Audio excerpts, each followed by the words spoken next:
Psaume chapitre 4, verset 8.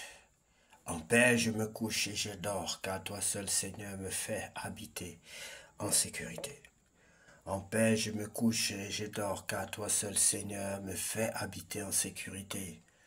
En paix je me couche et je dors, car toi seul Seigneur me fais habiter en sécurité. Psaume chapitre 4, verset 8. Bonsoir bien-aimés, c'est l'heure de la prière et de la repentance. Seigneur, en cette fin de journée, nous venons te rendre gloire pour ton amour et ta fidélité. Père Céleste, merci pour cette journée que nous avons vécue sous ta protection. Merci pour tes bénédictions, les leçons apprises et la force que tu nous as donnée alors que nous nous apprêtons à nous reposer. Nous te remettons nos pensées, nos soucis et nos espoirs. Remplis nos cœurs de ta paix et accorde-nous un sommeil réparateur. Protège nos familles et renouvelle nos forces pour demain. Nous nous appuyons sur ta promesse. En paix je me couche et je dors, car toi seul Seigneur me fait habiter en sécurité. Psaume chapitre 4, verset 8. Merci bien-aimé d'être toujours plus nombreux à revenir dans la bergerie du Seigneur. Que Dieu vous bénisse. Si tu sais, en écoutant cet audio, ce message, que tu n'as pas encore reçu le Seigneur Jésus-Christ dans ta vie, comme ton sauveur personnel, je vais te prier de le faire, bien-aimé, car on ne sait pas de quoi sera fait demain. Jésus-Christ est mort à la croix pour toi. Il a souffert pour toi. Si tu étais attaché à côté de lui, c'est toi qui lui dirais, Seigneur, tu ne mérites pas d'être cloué, d'être attaché, d'être crucifié à la croix. Tu peux encore le lui dire aujourd'hui, bien-aimé, car il n'est pas tard. Si tu es vivant, il y a de l'espoir.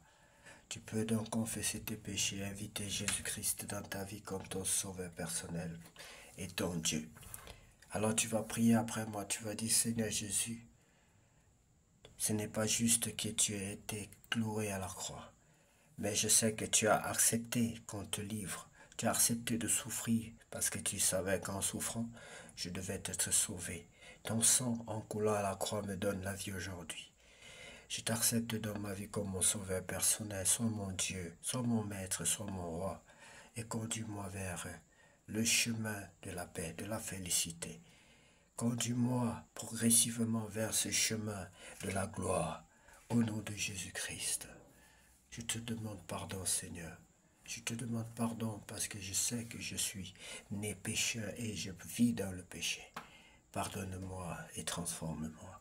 Fais de moi un enfant selon ton cœur. Au nom de Jésus-Christ, nous allons ainsi prier. Amen. Donc, bien-aimés, nous allons lire la parole de Dieu dans le livre de 1 Corinthiens chapitre 2. Mais bien avant, il faut aussi prier pour recevoir l'Esprit de Dieu.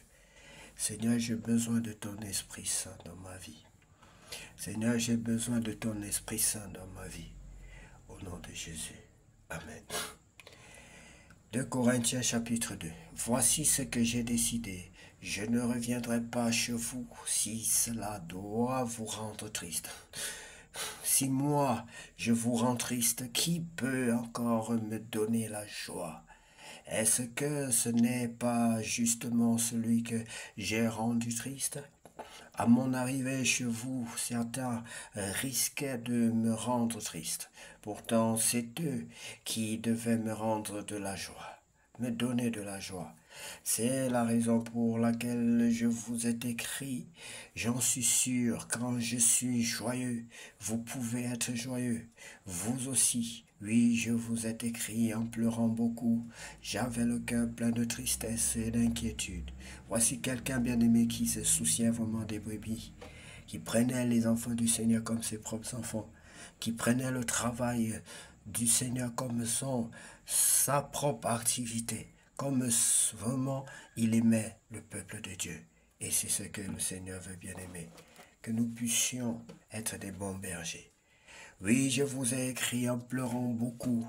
J'avais le cœur plein de tristesse et d'inquiétude. Pourtant, Je n'ai pas écrit pour vous rendre triste, je l'ai fait pour vous montrer l'amour très grand que j'ai pour vous. Paul pardonne à celui qui l'a insulté. Si quelqu'un a causé de la tristesse, ce n'est pas à moi, c'est plutôt à vous tout ce qu'il en a causé, mais il ne faut pas exagérer l'affaire. Pour cet homme-là, les reproches de la communauté suffisent. C'est pourquoi maintenant vous devez plutôt lui pardonner et l'encourager. Sinon, une tristesse trop grande risque de le décourager complètement. Alors, je vous le demande, montrez-lui que vous l'aimez. En effet, voici pourquoi je vous ai écrit. Je voulais voir si vous étiez prêt à obéir en toutes choses quand vous pardonnez à quelqu'un. Moi aussi, je lui pardonne quand je pardonne. Si toutefois j'ai quelque chose à pardonner, je pardonne à cause de vous en présence du Christ. De cette façon, Satan ne nous trompe pas. Oui, nous connaissons bien ses intentions. Paul à Troas. Je suis arrivé à Troas pour annoncer la bonne nouvelle du Christ, car le Seigneur me donnait l'occasion de pouvoir travailler là. Pourtant, j'étais très inquiet parce que je n'avais pas trouvé le titre. Mon frère, c'est pourquoi j'ai dit au revoir aux gens de Troas et je suis parti pour la Macédoine. Jésus-Christ donne la victoire. Pardon.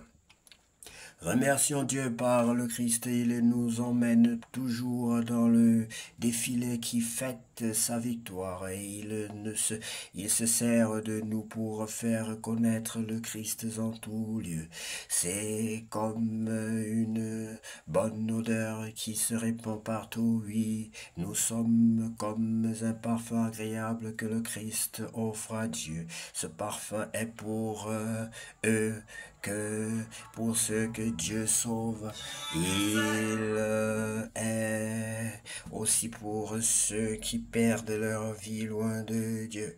Pour ceux qui se perdent, c'est une odeur de mort qui donne la mort. Pour les autres, c'est une odeur de vie qui donne la vie. Mais qui est capable de faire un tel travail? Nous ne sommes pas comme beaucoup de gens qui font du commerce avec la parole de Dieu. Nous disons la vérité de la part de Dieu, devant Dieu comme des serviteurs de Christ. Amen. Merci Seigneur pour ta parole. C'est un chapitre assez court, mais qu'on comprend facilement. Que Dieu vous bénisse, bien-aimés, et que la parole de Dieu entre et demeure en nous, nous façonne, nous transforme et fasse de nous des enfants selon le cœur de Dieu au nom de Jésus-Christ. Amen.